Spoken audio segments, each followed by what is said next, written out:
Buenos días a todos. Mi nombre es Ana Cohen, son las 10:02 de la mañana. Vamos a ir arrancando este House View Global con el equipo casi completo de estrategia esta mañana.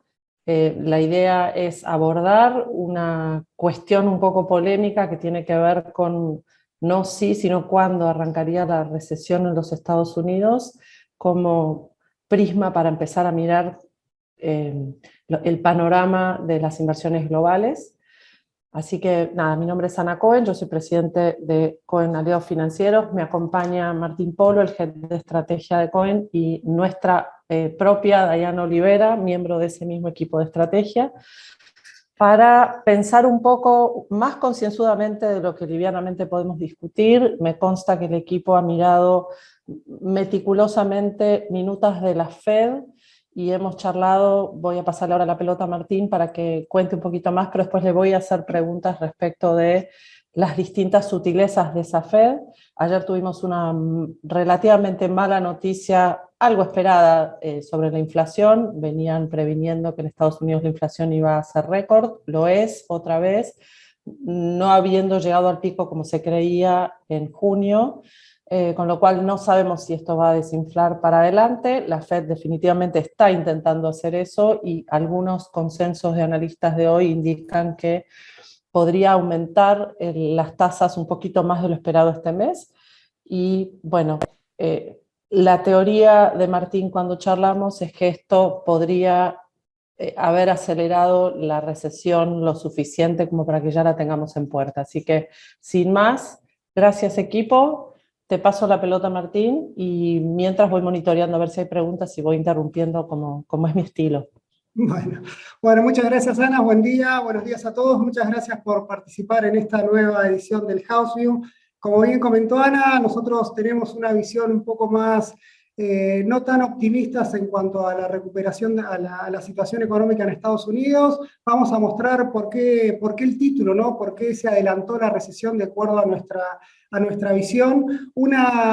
Una economía en la cual el freno vino antes de lo esperado y la inflación, el pico de la inflación se está demorando más de lo esperado. Entonces tenemos esa combinación de dos malas noticias en el cual, por eso este título un poco provocativo, y también para ustedes que se saquen todas las dudas, o por lo menos todas las dudas que pueden tener en cuanto al contexto de los mercados, o por lo menos cuáles son los drivers los cuales nosotros estamos esperando en un contexto también en el que varios bancos también ya se adelantaron y están arriesgando cuándo es el piso, si el segundo semestre va a ser el piso, si encontró el piso, y en base a eso cómo posicionarnos en nuestra cartera. Nosotros vamos a dar, como siempre, nuestra visión independiente de los datos, qué nos están diciendo los datos y cómo posicionarnos en el contexto en el cual estamos previendo, para después todos los meses encontrarnos acá en este espacio y volver a interpelarlo, ¿no? Así que me va a acompañar como parte del equipo. Dayana es nuestra estratega, así que nuestra estratega que sigue todo lo que tiene que ver con CDRs, así que los invito a ustedes, cualquier duda que tengan, volcarla con Dayana, que seguramente le va a dar la respuesta correcta. Así que, sin más preámbulo, Ana, yo arranco con la presentación como siempre. No puedo quitarme el vicio de poner un PowerPoint, así que bueno, vamos a arrancar. A ver, vamos a ver que esto funcione, como hace siempre. A ver, perdón. Bueno, entonces, ¿ahí se ve bien, Ana? Bueno, entonces, arrancando, voy a hacer una presentación un poco de 20 minutos, no quiero sacarle tiempo al debate, y un poco a explicarles por qué este título tan un poco provocativo, y en principio cuáles son el principal factor de preocupación que estamos teniendo en cuanto al nivel de actividad. Es una actividad que el año pasado había tenido una fuerte recuperación, y los últimos datos nos están mostrando que está habiendo un freno bastante fuerte en lo que tiene que ver con el consumo. Acá ustedes lo pueden ver en el consumo personal, cómo en los últimos meses se pinchó. Nos falta el dato de junio, pero hasta mayo veníamos con una tendencia bastante pesada en cuanto a la dinámica del consumo. Cuando vemos por qué el consumo empieza a aflojar, y básicamente es porque el consumo se quedó sin combustible, que era ese impulso que tuvo post pandemia, en el cual teníamos salarios reales creciendo, teníamos estímulos fiscales y monetarios, y en un contexto en el cual el consumo no reaccionaba. Bueno, ahora tenemos que el ingreso disponible del americano es cada vez más chico, incluso está por debajo de los niveles de pandemia. Por lo tanto, esto nos pone la perspectiva como que el consumidor no está teniendo espalda para bancar la recuperación que algunos colegas están estimando. Entonces, por el lado del consumo, nosotros no vemos grandes novedades. Al mismo tiempo, vemos que todo este contexto de volatilidad global, caída en los mercados, obviamente esto golpea a la confianza del consumidor, y como ustedes saben, cada vez que el consumidor está deprimido, difícilmente puede ser un motor del crecimiento en el consumo. Cuando vemos por qué el consumidor está deprimido, y acá viene un poco siendo el core de nuestro debate, es esta inflación que sigue sorprendiendo para mal al consumidor. Y cuando vemos las encuestas, esto es, nosotros acá le ponemos el mapa de que están mirando, estos son expectativas de inflación que mira encuesta que hace la propia Reserva Federal de Nueva York. Entonces, acá lo que podemos ver, la Fed lo que puede ver es que el consumidor no le está creciendo mucho. Fíjense ahí las expectativas de inflación para los próximos 12 meses, el consumidor la está esperando en casi 7%, es decir, no, pese a esta suba que había hecho la Fed en cuanto a las tasas, el consumidor sigue viendo que la inflación viene alta y no corrige esas expectativas. Esto, como siempre como sabemos, que el consumidor espere expectativas de inflación altas, obviamente deprime un poco a la hora de hacer contratos, a la hora de negociar sus propias paritarias. O sea, es un problema que la inflación esté navegando por encima del 2%, que es el objetivo de la Fed. No por nada tenemos ese objetivo de largo plazo de que la inflación converja a ese punto. Entonces, tenemos consumidores que están escépticos, no consumen. Y por otro lado, vamos acá a poner toda la carne al asador en cuanto a qué es lo que nos están dando los últimos indicadores conocidos. Nosotros nos gusta seguir mucho este Naucas que hace la Reserva Federal de Atlanta, es decir, uno de los bancos participantes a la hora de tomar decisiones en la Fed. Y esto lo bueno que tiene este indicador es que pone toda la carne al asador en cuanto a los datos que van llegando, y obviamente hace una estimación para el trimestre, ¿no? Como ustedes pueden ver acá, fíjense que en el hasta a fines de abril, las expectativas, el modelo nos daba que en el segundo trimestre la economía iba a crecer en el segundo trimestre un 2,5%. Como ustedes pueden ver en el gráfico, a medida que van llegando datos, algunos por debajo de lo esperado, otros confirmando alguna tendencia, esa espuma de que la economía estaba creciendo al 2,5% se fue desinflando, y llegamos hasta que llegamos a fines de junio, a que la economía prácticamente no había crecido en el segundo trimestre, y los últimos datos, más allá de la mejora que tuvimos en la última semana, están marcando que la economía estaría cayendo un 1,2% en el segundo trimestre. Obviamente, acá esto lo ponemos como que esto es lo que están dando los números. Acá esto lo vamos a tener que interpelar el 28 de julio, cuando el propio INDEC, en varias comillas de ellos, el Bureau of Economic Analysis, publique la primera estimación del PBI del segundo trimestre. ¿Por qué es importante ver esto en términos, si quieren, semánticos? Bueno, porque recuerden que en el primer trimestre la economía ya había caído un 1,6%, y ahí habíamos marcado el freno que había tenido el nivel de actividad respecto a un cuarto trimestre del año pasado bastante pujante, ¿no? Entonces, lo anecdótico pasa a ser, bueno, tenemos 2 trimestres consecutivos de caída, eso se dice que desestacionalizado, de acuerdo a la metodología, es decir, la economía americana entró en recesión, y por eso es el título de esta presentación. Si se valida esta estimación, la economía habrá entrado en recesión. Pongamos que no, que le pifie, que es natural que las estimaciones tengan desvíos, seguramente va a dar en 0, o puede ser 0,5, es decir, más allá de lo anecdótico, si entramos o no entramos en recesión, lo que sí podemos saber que en el segundo trimestre, que en el primer semestre de este año la economía se pinchó, perdió mucho impulso. Cuando lo vemos un poco sacándole punta, ¿qué es lo que le llevó impulso? Porque recién hablábamos con Ana, Cada recesión tiene su particularidad, no son todas las recesiones iguales, no son todas las recesiones, no todas duran lo mismo y tampoco no todos tienen los mismos conectores, ¿no? Nosotros lo que vimos en el primer trimestre, esa caída del 1,6% que les habíamos marcado, era que fue gran parte tuvimos dos factores que explicaron esa caída, o tres si quieren. Por un lado fue el sector público, que al estar en un esquema de un ajuste fiscal, datos muy buenos fiscales, eso hay que destacarlo. Estados Unidos está corrigiendo bastante rápido su déficit fiscal, en un contexto también en el cual las importaciones subieron más que las exportaciones, entonces eso le quitó impulso, las exportaciones netas jugaron negativo. En un contexto también en el cual la inversión y el consumo se desaceleraron respecto a cómo había sido el segundo semestre del año pasado. Lo que nos está dando el segundo trimestre, la particularidad es que tanto el gasto como las exportaciones netas me van a jugar a favor, pero acá la mala noticia que tenemos, el consumo también me va a jugar algo a favor, o por lo menos no se ve ese derrape del consumo. Lo que más me está jugando en contra acá es la inversión. Y acá cuando abrimos la inversión, todos los componentes de la inversión están en rojo. Obviamente se destaca la variación de inventarios, que le estaría restando 2 puntos a ese crecimiento. O sea, siempre el tema de los inventarios hay que tomarlo a veces con cuidado, pero para resumirlo es el punto, lo que quería marcar es que la economía se está desacelerando, se desaceleró mucho más fuerte. El 28 de julio vamos a saber si le podemos titular con recesión o cuasi recesión, pero vamos en esa línea. Cuando interpelamos esta estimación también tenemos indicadores adelantados como el PMI, digamos que si bien muestra que no está en términos contractivos, la tendencia la muestra, fíjense cómo el segundo trimestre me cierran un 53,6, bastante por debajo de lo que habían sido los trimestres anteriores, por lo tanto, cualitativamente podemos seguir confiando en este indicador.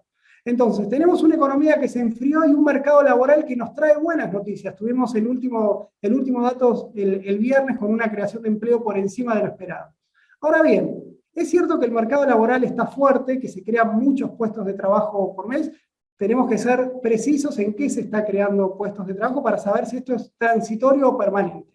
Entonces, cuando vemos ahí, vemos que el sector no agrícola crece 372.000 puestos de trabajo. Si lo miramos contra los trimestres anteriores y tratamos de hacer una tendencia, vemos que está perdiendo ímpetu el mercado laboral. Si bien sigue creciendo, no tanto como lo había hecho en el cuarto trimestre del año pasado. Por lo tanto, es otro signo de que la economía se sigue desacelerando. Obviamente el mercado laboral nunca ajusta rápidamente, siempre es un lagging indicator, siempre va a acusar recibo de la caída meses más tarde, pero acá lo que marca es, si bien está fuerte, hay algunas señales de fatiga, lo podemos ver, no los quiero marear acá, yo después le vamos a brindar esta presentación al que la quiera ver con detenimiento, pero la tasa de crecimiento laboral, la tasa de crecimiento de la creación de empleo está aflojando, fíjense, ya está creciendo al 3%, y otra cuestión que tenemos que meter dentro del análisis es, el mercado siempre ve el empleo privado como en general, pero bueno, el empleo no agrícola también existe en Estados Unidos y está siendo muy malo. Entonces, cuando uno ve toda la pelota del empleo en Estados Unidos, ahí lo pueden ver en el gráfico de la derecha, fíjense cómo el empleo total se pinchó en el segundo trimestre. Entonces, ahí la conclusión que nosotros decimos es otro indicador de que la economía se frenó en el segundo trimestre, más allá de que el privado siga teniendo. ¿Quieren otro indicador de que la economía está perdiendo impulso, incluso en el as de espada de la recuperación, que es el empleo? Bueno, las vacantes, que si bien siguen siendo muy fuertes, muchas vacantes de empleo en Estados Unidos, cuando vemos la derivada segunda, ahí vemos también que se está pinchando, está habiendo cada vez menos vacantes. Hay un montón todavía, pero la dinámica es que haya cada vez menos. Y acá venimos los salarios. Otra cuestión, esto es el impulso que van a tener, esto es decir, bueno, salarios vienen perdiendo contra la inflación y van a ir recuperando. Entonces, si bien nos están jugando a favor de que la inflación no se haya acelerado por el término de salarios, obviamente nos juega en contra en materia de nivel de actividad, porque el consumidor está, en términos reales, pierde, obviamente es un menor impulso al consumo. Entonces, y acá viene la mala noticia, o si quieren, algo que con la modestia del caso, venimos alertando durante todo el año pasado, que es el problema inflacionario que está teniendo Estados Unidos, problema inflacionario subestimado y mal diagnosticado que a nuestro criterio hizo la Reserva Federal. Los datos de ayer fueron contundentes.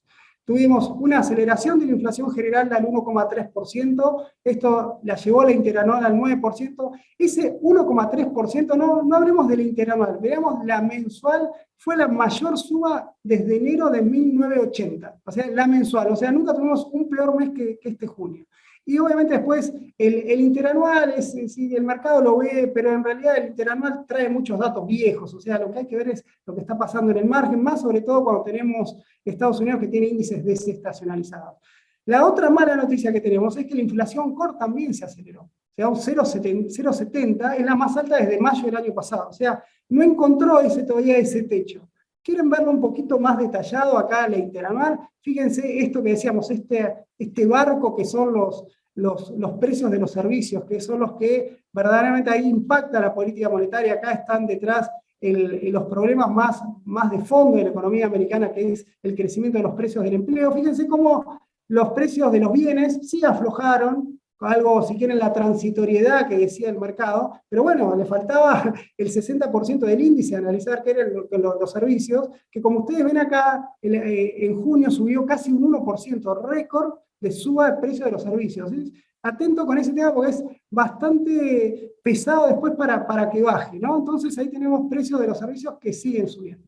Y ahí te interrumpo un segundo, Martín, perdón, porque hoy escuchaba un analista en Estados Unidos que decía que el impacto de la inflación ya se ve más allá de los típicos sospechosos de siempre, que son el empleo y la energía, ¿no? Y como estoy escuchando que levantan algunas preguntas respecto en particular del petróleo, pareciera que el contagio ya es un poquito más, por lo que estás diciendo, Claro, porque más grande. cuando vos tenés problemas o shock, ruidos de precios relativos persistentes en el tiempo, ya te queda un problema de precios relativos que deben ir ajustando. Por eso acá siempre también miramos la inflación core. Bueno, te saco los commodities del índice y fíjate cómo la core subió al 0,7%, es mucho para lo que se esperaba. El mercado esperaba 0,6%. 0,5, 0,4, 0,5, o sea, fue bastante. Anualizada eso, la inflación está al 8%, la core, ¿no? A ver, para que tengan una buena, a ver, ¿qué vamos a ver ahora en julio? Este 1,3 va a bajar drásticamente, va a bajar al 0,3, seguramente, porque el petróleo aflojó en junio, eso me va a bajar la inflación general, ¿no? Pero la core se va a bajar del 0,7 seguramente, pero va a estar en 0,5, 0,6. O 0,4, 0,5, que sigue siendo mucho. Ya la inercia la tenés rodando. Tenemos dos cosas, Ana, ahí. Tenemos no solo la inercia, sino qué está esperando la Fed. Acá nosotros decimos, bueno, los datos vienen de esta manera. La Fed tiene un mapa de análisis en el cual la Fed nos está diciendo en las últimas minutas, que publicó ahora, que la inflación de este año, medida por el PCE, va a ser del 5,2% para la general y 4,3% para la core. Entonces, lo que nosotros interpelamos, decimos, bueno, mira, llega con estos números, ¿cómo hace para llegar a este escenario? ¿No? Para nosotros se quedan cortos. Entonces, si se queda corto la Fed, ¿va a subir su estimación de tasa de interés? ¿No? Ese es el partido que nosotros jugamos. Fíjense que la Fed incluso es muy optimista en cuanto a que la inflación ya el año que viene va a bajar al 2,6%. Entonces, acá lo que vamos a discutir es qué dosis le va a aplicar la Fed a este escenario. Obviamente que los mercados no se definen por lo que diga Martín Polo y Cohen, va a decir lo que diga la Fed. Y la Fed está mostrando esto y dice, bueno, mira, la Fed decía que ajustando la tasa al 3,4% hasta fin de año, iban a domar la inflación. Lo que yo le pregunto es, ¿estás seguro? Bueno, eso es lo que estamos viendo y por eso nosotros somos un poco ahí, creemos que hay malas noticias porque todavía tienen que llegar. Ayer el mercado reaccionó, fíjate, muy fuerte. Hasta previo y pasa, créeme que pasa cada vez que sale el índice de precios. El mercado tiene un sesgo al optimismo para ver la inflación. Quiere que baje, estiman que baje, consensúan que baje. Vienen los datos, se deprimen. Fíjate cómo venían las estimaciones para la reunión de la Fed de ahora de julio, 25, 26 de julio. Bueno, esperaban 0,75 durante todos los últimos meses. El mercado decía, bueno, ya está, vamos a este escenario de 0,75, la tasa va a subir a 2,50 en julio, descontamos eso. Bueno, ayer con el dato, la tasa, el ajuste de un punto que solamente muy pocos estimaban, bueno, ahora todos se corrieron a que el 80% cree El mercado ahora está descontando, si quiere, que va a subir a 2,75. Ahí lo pueden ver, yo después corrí todas las proyecciones para cada una de las reuniones de la Fed que está estimando el mercado, y el mercado por ahora está por encima de lo que la Fed espera. Está bastante por encima de lo que espera la Fed, e incluso otro dato que fue mirado con optimismo en las últimas semanas, que era que la Fed, fíjense el mercado, esa ilusión que tiene. No, como va a haber dominado la inflación, ya para marzo del año que viene, ya vamos a empezar a ver que las tasas empiezan a aflojar. Entonces, no solo no estimaban subas, sino que empezaban a recortar tasas de interés de nuevo. Bueno, todo eso que con los datos, si yo lo digo, ¿están seguros? Bueno, para nosotros no estamos seguros que eso pase. Por eso creemos que van a venir malas noticias. Las malas noticias las está llegando al Marta Cacao, ya con esto termino, tenemos la particularidad de que está pendiente de la curva americana. Fíjense, esto también es importante para nuestras carteras, ¿no? Fíjense cómo este temor de inflación está golpeando muchísimo más fuerte a las tasas cortas. Por eso vemos que la tasa de 2 años, ahora la brecha con la tasa de 10 años se va ampliando cada vez más. Es decir, nosotros, ¿cuál era nuestro escenario inicial? Nosotros pensábamos que como la economía iba a tener inflación alta, creciendo menos, ¿no? Digamos, el mercado, la mala noticia que está teniendo el mercado es que está teniendo freno del nivel de actividad sin que frene la inflación. Entonces, obviamente, en este escenario, ¿qué hacen? Profundizan la recesión esperada y creen que con la recesión le va a quitar presión a los precios. Entonces, eso es un poco lo que ve el mercado, por eso la tasa de interés más larga no está subiendo. Y entonces, por eso la expectativa de inflación que marcan las tasas es menor. Pero como siempre, es un juego que se juega todos los días. Entonces, hoy la particularidad que tenemos es como que el mercado sí está pesimista en cuanto a que hay una recesión, que la economía va a entrar en recesión. Yo ya expliqué en otros webinars que a mí este indicador como predictor de recesiones no me gusta, me parece, pero bueno, el mercado lo ve y obviamente lo ve eso hoy día, lo tenemos que ver nosotros, en el cual se van convenciendo de que la economía va a entrar en un freno. No sabemos ahora, lo que tenemos que ver es cuánto va a durar y cuán profundo va a ser. Vos, Ana, hoy me comentabas que hay algunos analistas que son muy drásticos, otros que dicen no, que esto se recupera fácil.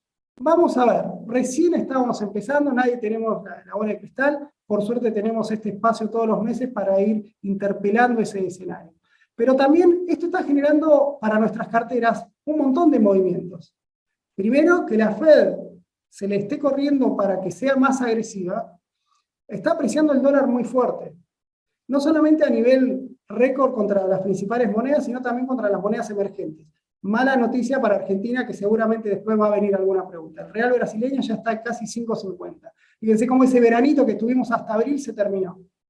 Y por otro lado, esta relación que a veces alertábamos, siempre que el dólar se aprecia, los commodities caen. Eso es como que es 2 más 2 es 4. ¿Qué pasó? Con la guerra con Rusia, digamos, entre Rusia y Ucrania, los problemas de oferta generaron, tenemos un shock de oferta, y eso generó que a pesar de la apreciación del dólar, los commodities se mantenían altos. Bueno, todo tiene un límite, ¿no? Tanto impacta la recesión o la probable recesión que los commodities están acusando residuo, y fíjense, cuidado acá, los commodities, nosotros tenemos una visión contemplativa para los commodities, creemos que se van a mantener en niveles históricamente altos, pero nosotros le empezamos a bajar el precio a que puedan seguir subiendo. Es decir, el que ya estuvo en commodities, ahí recomendamos empezar a recoger el barrilete. Cuidado que otra vez el petróleo a 125, 130, seguramente no lo veamos. Hoy ya está el petróleo en 94. Ni hablar sí, perdón, Martín, porque además, en realidad, las volatilidades en las que están metidos los mercados de los commodities tienen que valer la pena en un upside. Si no tenés ese upside tan claro, la verdad es que se están moviendo mucho, ¿no?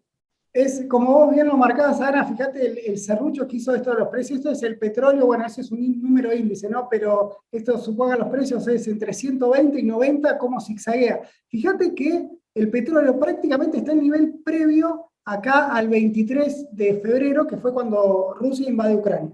Digamos, ese shock, el mercado ya lo digirió.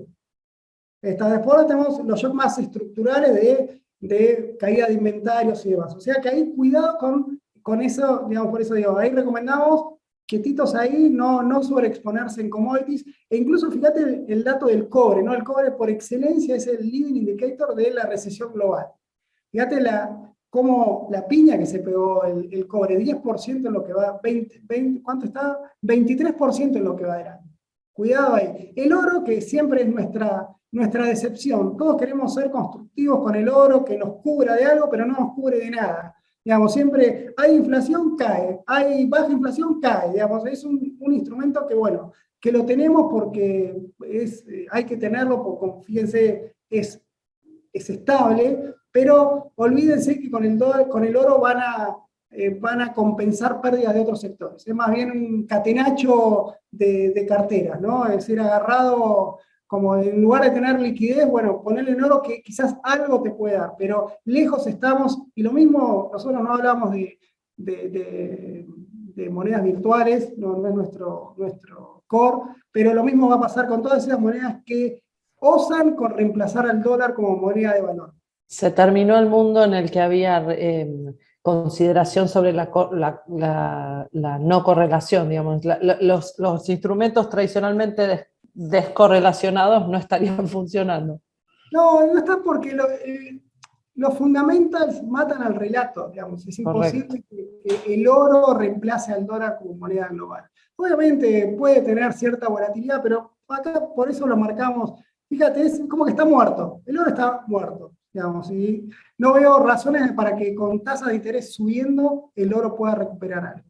Entonces acá lo tienen, bueno, un poco para ver lo que pasó en el último mes, petróleo cayendo un 20%, quedó un 3%, bueno, seguramente con los datos de hoy ya está en cero respecto, puse el 24 de febrero, que es el inicio del shock por la guerra. Después tenemos la soja, también otra mala noticia para Argentina, cayó un 9% en el último mes, ni hablar del trigo, el trigo derrapó. Bueno, ahí tenés el oro y acá el índice que arma Bloomberg con eso. Entonces, nosotros ahí ya para ir cerrando y ya ir peloteando con Diana y con vos, Ana, bueno, todos sabemos que es un mal año para nuestras carteras, nos pegaron de todos lados, nos pegaron con renta variable, nos pegaron con renta fija, nos pegaron con los bonos corporativos, acá, perdón, acá está nuestra cartera global, si quieren, como para tener una idea, si alguien nos quiere consultar, nos pegaron por todos lados, queríamos diversificar geográficamente, nos pegaron a todos, incluso hasta Brasil, que hasta abril nos había dado algo de beneficios, incluso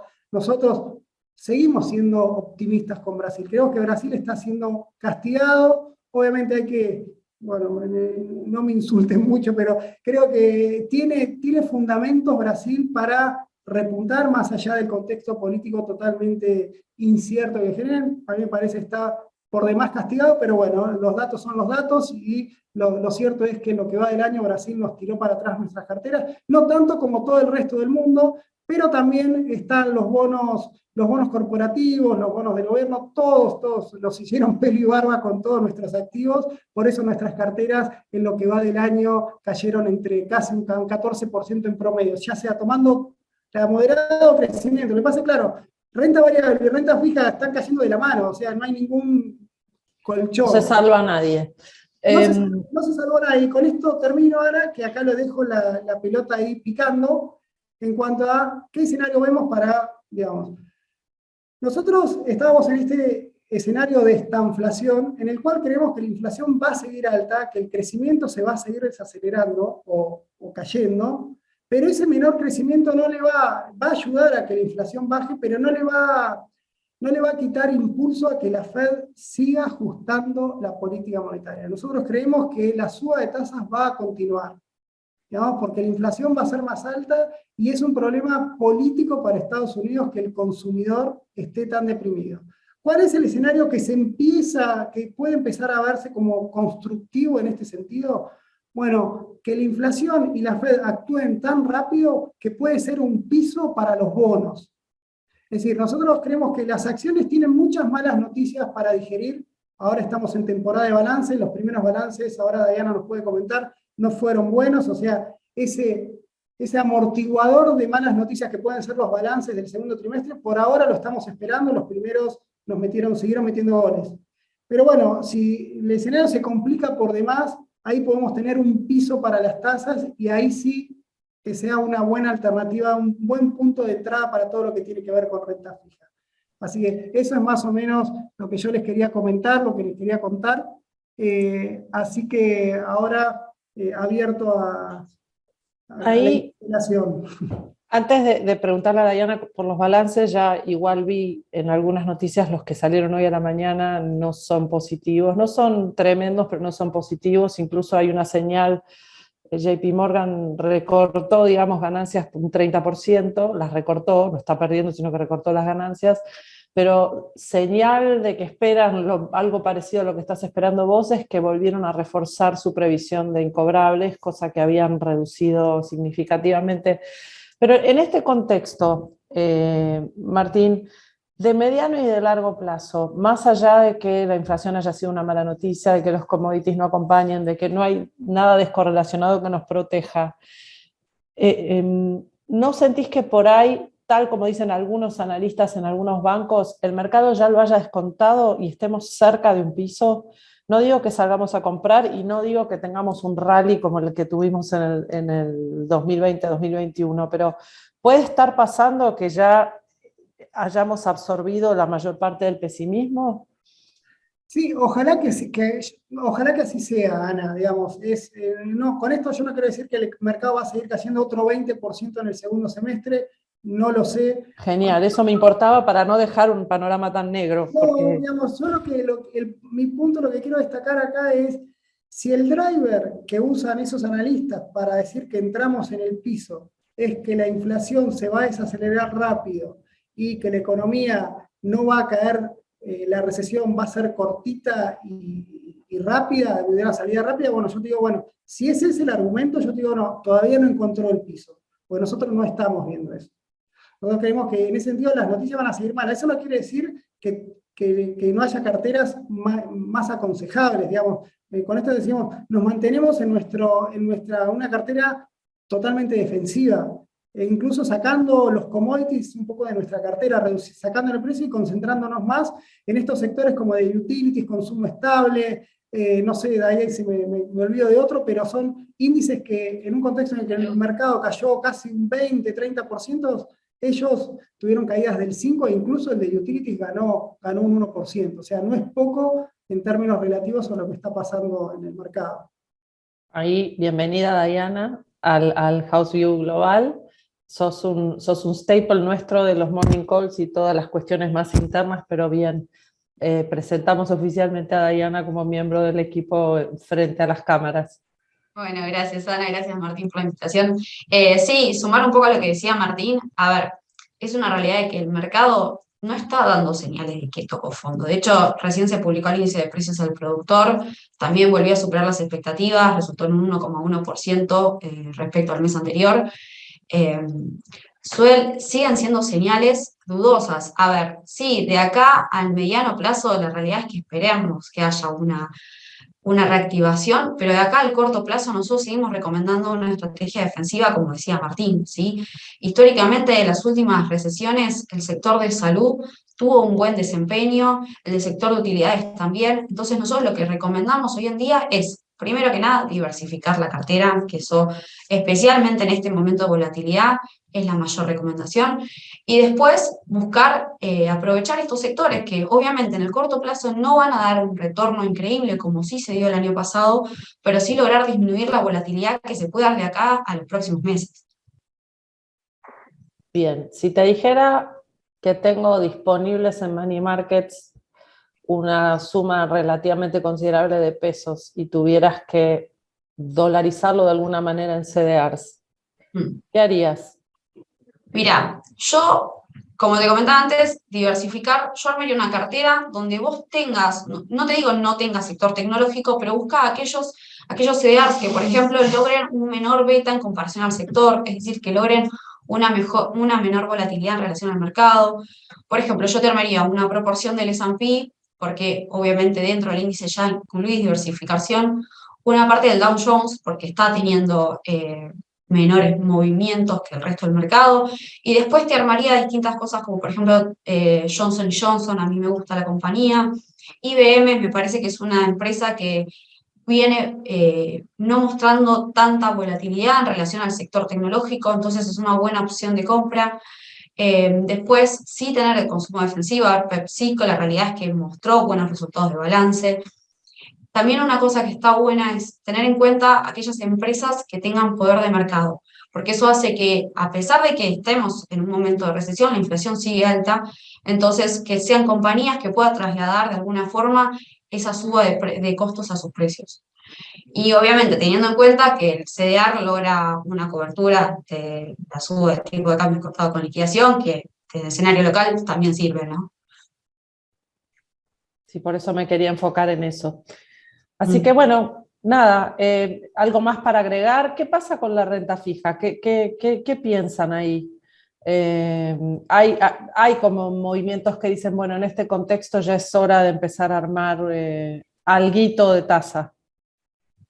Sí, ahí lo que tenemos es este escenario en el cual el piso no sabemos dónde está el piso, pero es muy probable que la renta fija encuentre el piso mucho antes de lo que lo tengan las acciones. Eso estamos bien. De hecho, ahí en el gráfico un poco se ve cómo la renta fija en el último mes estuvo mejorando, pero por la mala noticia, ¿no? Que fue que aumentó la expectativa de caída del nivel de actividad. Vamos a ver ahora estos días cómo digiere el dato inflacionario, pero el mercado venía con esa impronta, ¿no? La recesión va a ser el trabajo sucio, va a ser el trabajo sucio de la inflación, por lo tanto la Fed no va a tener que subir la tasa más de lo esperado. Entonces, en ese sentido, todos los índices de renta fija se recuperaron. Nosotros recomendamos ahí, los high yield americanos están dando una tasa interesante. Obviamente van a tener su riesgo porque en un escenario en el cual la economía va profundizando esta inflación, vamos a ver por cuánto tiempo, obviamente para las compañías no es una buena noticia del todo, pero no creemos que esto desemboque en default masivos. O sea, en ese sentido, el que quiere cubrirse además de los sectores defensivos que bien marcaba Diana recién. Bueno, renta fija, todo lo que tiene que ver con los bonos. Incluso acá nosotros tenemos un poco el debate, a ver porque fíjate qué es lo que está pasando. Siempre cuando suben las tasas, siempre los bonos, la parte más larga de la curva, es la que está sufriendo más, ¿no? Sufre más por la mayor duration que tienen los bonos. Sin embargo, lo que está pasando en el último mes, como aumentaron mucho las expectativas de inflación de corto plazo y no de largo plazo, lo que están sufriendo más son la parte corta de la curva, o sea, los índices cortos. O sea, en ese sentido también nosotros recomendamos los bonos del Tesoro americano, el índice de government, que ahí tiene un poco de todo, sería un buen refugio para pilotear esta ola. Como siempre decimos, Ana, esto es mes a mes. Si nosotros cuando vemos señales concretas o leemos que el mercado está con nos subimos al consenso del mercado en cuanto a su estimación, ahí vamos a ser más agresivos. Créannos que no les damos mala noticia porque queremos. Es decir, lo hacemos porque creemos que es momento de estar guardado, o por lo menos si salen a la cancha, que salgan protegidos. Y en esa protección, bueno, bonos del Tesoro, siempre cualquier volatilidad global que tengamos, siempre los bonos del Tesoro siempre acusan recibos, nunca va a ser una mala inversión, más allá de lo que puede además, pasar. con cualquier susto el flight to quality es automático, así que es como Claro, muy gracioso. y ahora pueden venir sustos. Sí, Pueden venir. claro. Porque otra de las cuestiones, fíjate que el mundo todavía nadie prevé recesión. En los datos, en las estimaciones, como decía nuestro querido Diego Falcone, ¿querés saber qué pienso? Mostrame la cartera, ¿no? Entonces, el mundo todavía no incorporó la recesión en los precios, porque vos ves las estimaciones y ninguno te está dando una recesión. De hecho, la Fed te está diciendo que va a crecer un 1,7% este año. Bueno, para que crezca un 1,7% en el año, tiene que repuntar un mal primer semestre, y eso no va a pasar. La economía en el segundo semestre es raro que se recupere, porque vas a tener condiciones financieras más duras para el consumidor. El gasto, como vi al principio, mostré al principio, el ahorro del consumidor está bajo en términos históricos, o sea, no tiene espalda para salir a aprovechar las cuestiones, así que vemos un crecimiento un poco raquítico en ese sentido. Entonces, ahí, bueno, pueden venir esas malas noticias y los bonos del Tesoro, obviamente, en un contexto en el cual ayer los datos fiscales fueron buenos, atento ahí, no hay una ventana, no es que cuando vemos a Argentina que estamos teniendo problemas y pisamos el acelerador a fondo como para ver hasta dónde termina. No, ellos subieron la tasa, están haciendo un ajuste fiscal, acá lo que le estamos contando en las costillas es esa dosis que le está aplicando y esa velocidad de la dosis. Ahí, entonces, los cimbronazos son de corto, van a venir seguramente con malas noticias.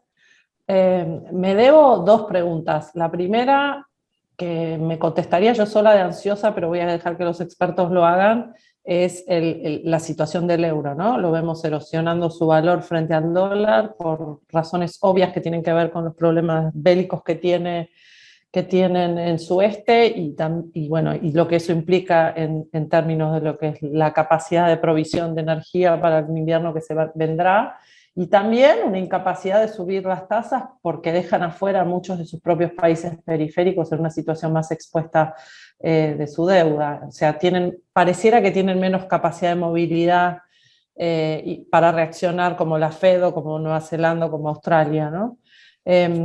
Pero acá hay una pregunta, alguien levanta, ¿es momento de entrar bonos en euros? No.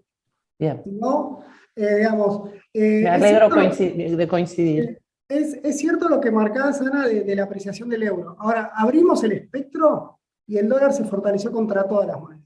Se fortaleció contra el yen, se fortaleció, uno puede decir, bueno, el Banco Central Europeo es muy pesado, son muchos miembros que se tienen que poner de acuerdo, tienen la guerra, bueno, la libra esterlina está haciendo el mismo camino. No, el dólar es como que está todo puesto más del lado de lo que pasa en Estados Unidos. Y Europa, obviamente, las tasas de interés reales, fíjate, Europa siempre fue demorada en los acontecimientos en cuanto a las variables. Fíjate que Europa todavía no tuvo un golpe de nivel de actividad fuerte, está zigzagueando, tampoco es que se había rebotado tan rápido, tan fuerte, pero siempre es un poco más lento. Pero la inflación a Europa le está pegando mucho más fuerte ahora. Fíjate que Europa tenía una inflación general del 7 a principios del 7, pero era toda energía, la core no subía. Digamos, estaba en el 2%, diferente de Estados Unidos como lo vemos ahora. Ahora Europa está teniendo inflación del 9,5 y la core se está empezando a despertar. Entonces, el camino que va a ir atravesando Europa va a ser lo que le está pasando a Estados Unidos en este primer semestre, a mi modo de ver. Entonces, creo que Europa tiene mucho camino por recorrer a la hora de posicionar. O sea, teniendo bonos del Tesoro americano, no veo que el riesgo, que tengamos premio para asumir ese riesgo europeo. Si la pregunta se responde así. Perdón, y sumar también que, de hecho, después del dato de inflación de Estados Unidos de ayer, fue más golpeado el euro que el dólar.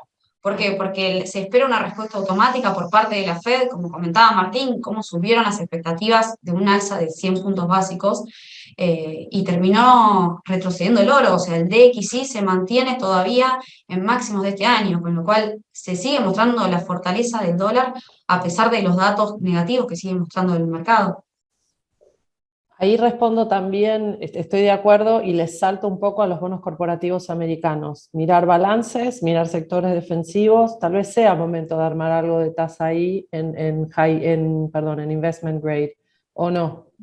Sí, digamos, ahí digamos, volvemos a un poco creemos que el piso va a estar cerca. Los bonos investment grade, una tasa del 4%, hoy parece poco para la inflación que tenemos, parece recomendable para si creemos que la inflación va a bajar en 2025, 2026 o incluso el año que viene. O sea, es una tasa recomendable. Quizás también los high yield serían un poquito más de apetito, ¿no? Porque si bien son más riesgosos, la tasa son 2 puntos más, estás en términos reales más positivo. Creo que el mercado, por una cuestión también de tener que a ver a dónde canaliza esa liquidez, van a ir llenando esos casilleros. Y eso, obviamente, acá tenemos 2 meses buenos o 2 meses estables, y ya vamos a empezar a ver, bueno, siempre lo analizamos la historia con retrospectiva, ¿no? El piso había sido julio, ¿viste? Pero sí, digamos, la cartera, hoy de tener cartera entre acciones y renta fija, creemos que tiene más momento la renta fija que la renta variable. Y dentro de la renta fija, bueno, los bonos del Tesoro americano, una opción, si querés, la mayor ponderación, y después también siempre hay que tener los high yield y los y los investment grade, los dos, lo que no tendría sí es emergentes, dentro de lo que es renta fija. Bien. Y la pregunta obligada, ya sé que estamos en House View global y deberíamos ser prolijos, pero hay un contexto más vernáculo que nos desvela un poco. No salió las preguntas, es más una pregunta mía. ¿Cómo ves los próximos días la brecha, el CERN, las licitaciones que, bueno, la última salió relativamente bien para el gobierno? Mira, ¿Cómo lo Ana, ves? te voy a hablar un Muy poco más, cortito, 2 minutos y después ya los sí, libero. más con el corazón que con la razón, digamos. Creo que el torbellino que tuvimos el mes pasado, creo que está pasando, que pasó, y creo que tenemos que dar la chance a una tregua y ver cómo se acomodan los casilleros. El gobierno movió, vamos a ver qué grado de soporte político tienen esos movimientos, pero dentro de todo hay algunas cuestiones bastante más, que si querés, que dan cierta estabilidad a algunas cuestiones, aunque esto no quita que la inflación va a ser muy alta, a que va a ser un riesgo de político-social, si querés, a partir de el mes, en los próximos 2 meses. Pero creo que, si a tu pregunta, creo que estamos en una tregua, creo que hay argumentos como para decir, bueno, el gobierno ayer tuvo una buena licitación a costa de que los bancos, exponerlo al riesgo de crédito público, que cueste lo que cueste, el Banco Central va a emitir para sostener los bonos. Entonces, si nos basamos en términos de mercado, para Argentina creo que es una tregua. Creo que hay momentos como para que el contado con liqui se pueda estabilizar en estos valores. Había tenido un salto muy fuerte. Bueno, creo que con esto ahora, esta estabilidad, a base, ojo, de mayor recesión y mayor inflación, eso está, no te estoy diciendo que la economía está mejorando, pero sí en términos de mercado y oportunidad creo que estamos en una tregua. Apaciguado entonces el mercado, veríamos relativamente más pinchados los valores, digamos, de contado con liqui, cable y MEP, y a la espera de cómo van reaccionando los distintos frentes, ¿no? Políticos también.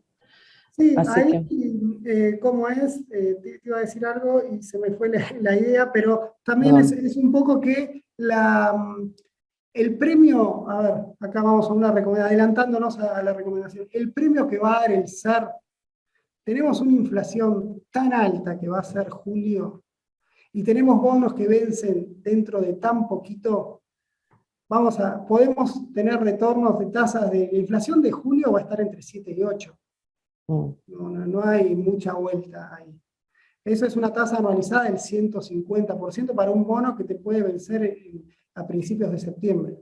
Entonces, creo que, si querés, el gustito al riesgo lo paga ese rendimiento. Entonces, eso obviamente puede estabilizar la curva de bono SER, que era lo que tanto ruido nos había generado en el último mes. Digamos, las empresas pueden estar un poquito más tranquilas con el manejo de su liquidez y bajar un poquito los decibeles, dando esta tregua. Esto es un partido que el gobierno va a tener que demostrar si esa tregua fue una pérdida de tiempo o si es el comienzo de una transición mucho más ordenada.